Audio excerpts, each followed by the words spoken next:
Hello and welcome to Lavneesh Sir ki class.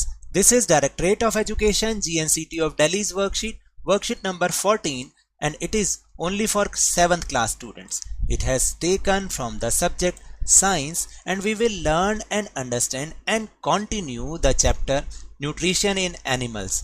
Let's recap in this worksheet. So आज की इस worksheet में students हम nutrition in animals chapter को ही continue करेंगे और उसमें कुछ थोड़ा सा रीकैप करेंगे जो हमने लास्ट वर्कशीट्स में सीखा.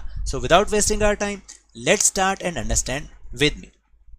एनिमल न्यूट्रिशन इंक्लूड्स, यानी एनिमल न्यूट्रिशन में क्या क्या चीज़ें शामिल होती हैं. यहाँ पर एनिमल का मतलब ना केवल एनिमल्स हैं बल्कि ह्यूमन बींग्स भी हैं, क्योंकि उनमें भी न्यूट्रिशन की ज़रूरत होती है और उनमें भी क्या क्या चीज़ें, उनके न्यूट्रिशन में क्या क्या चीज़ें इंक्लूड होती हैं. फर्स्ट इज न्यूट्रिएंट रिक्वायरमेंट, यानी हमारे शरीर को या जंतुओं के शरीर को किन किन न्यूट्रिएंट्स की ज़रूरत है.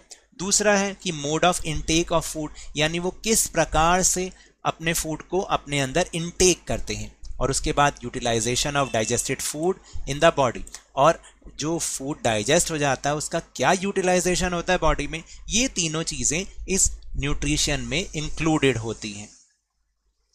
देन डू यू नो कि digestion is a complex process involving.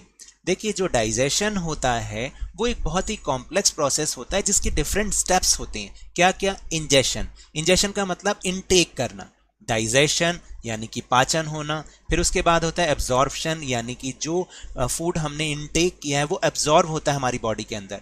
Assimilation यानी कि स्वांगीकरण, यानी कि वो जो डिफरेंट न्यूट्रिएंट होते हैं वो हमारी बॉडी को मिल जाते हैं. और उसके बाद एजेशन, यानी कि जो भी अनडाइजेस्टेड फूड होता है वो बाहर निकल जाता है एजेशन के थ्रू.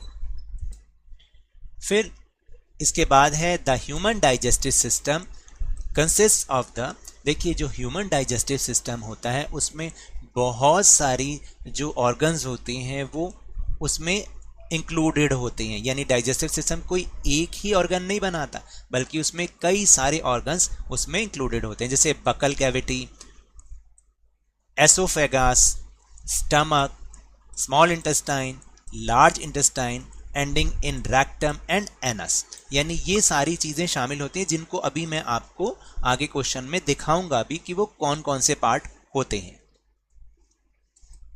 देन रूमिनेंट्स, जिसके बारे में हमने लास्ट वर्कशीट में भी रीड किया था स्टूडेंट्स, याद है ना. रूमिनेंट्स कौन होते हैं? Who are the ruminants? The grazing animals like cows, buffaloes and deer are known as ruminants. यानी कि जो घास खाने वाले जीव जंतु होते हैं जैसे कि गाय, भैंस और डियर यानी कि हिरन, ये सब क्या कहलाते हैं? रूमिनेंट्स कहलाते हैं. क्यों कहलाते हैं? दे quickly ingest, swallow their leafy food and store it in the rumen. ये क्या करते हैं? जल्दी जल्दी घास को या जो भी ये पेड़ पौधों की पत्तियां खाते हैं उसको वो जल्दी जल्दी निकल लेते हैं और अपने रूमेन में इकट्ठा कर लेते हैं. Later the food returns to the mouth and the animal chews it peacefully. और क्या होता है? बाद में यही फूड धीरे धीरे छोटे छोटे जो गोलियां होती हैं ना, छोटे छोटे टुकड़ों में, पार्ट्स में उस एनिमल के मुंह में आता है और फिर एनिमल उसको बहुत आराम से च्यू करके खाता रहता है.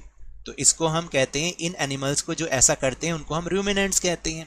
Now will move on question answer section. Question number 1 is label the figure of digestive system any 5 parts. आपको इस डाइजेस्टिव सिस्टम में कोई भी इसके 5 पार्ट्स को लेबलिंग करना है. जैसे सबसे पहले हमने पढ़ा था एसोफेगस. ये क्या होता है? ये ग्रेसिका होती है, ये एक नली होती है, फूड पाइप जिससे हम कहते हैं. यहाँ से जो हमारा फूड आइटम है वो नीचे स्टमक की ओर जाता है. देन इट इज़ स्टमक यानी आमाशय. उसके बाद यहाँ पर ये स्मॉल इंटेस्टाइन होती है और ये होती है लार्ज इंटेस्टाइन जो कि एनस में जाकर ख़त्म होती है, और ये होती है एनस जहाँ से कि हम उसको वेस्ट मटेरियल को बाहर निकालते हैं. इसको हम कहते हैं एनस. और यहाँ ये लीवर होता है. तो इस तरीके से हमें इसको लेबलिंग करनी है. फिर now the next question, the main steps of digestion in humans. Human के डाइजेशन में क्या क्या मेन स्टेप्स होते हैं? सबसे पहले इंजेशन यानी इनटेक करना, डाइजेशन उसका पाचन करना, एब्जॉर्प्शन यानी उसका अवशोषण करना, एसिमिलेशन यानी उसका स्वांगीकरण करना, और एजेशन मतलब उसको बाहर निकालना. तो ये 5 steps are included in digestion in humans.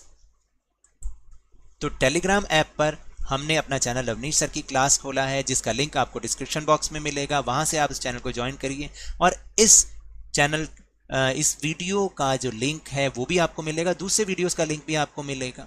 So now that's all for this worksheet. अगर मेरे इस तरह समझाने से अब आपको समझ में आने लगा है तो इस चैनल और वीडियो को लाइक दीजिए। देखिए, जब आप देख रहे हैं ना तो लाइक का बटन भी ज़रूर दबाएं, शेयर कीजिए, सब्सक्राइब कीजिए और जल्दी से जल्दी अपने ही चैनल लवनीश सर की क्लास के सब्सक्राइबर्स को 50K या उससे ज़्यादा भी पहुंचा दीजिए। But remember, when ever you will go outside please wear your mask. और जब भी आपकी टर्न आए कोरोना का वैक्सीनेशन जरूर कराएं, क्योंकि कोरोना को हराना है और जिंदगी को एक बार फिर से सुहाना बनाना है और उसके बाद अब स्कूल भी जाना है। इसी उम्मीद के साथ थैंक यू वेरी मच।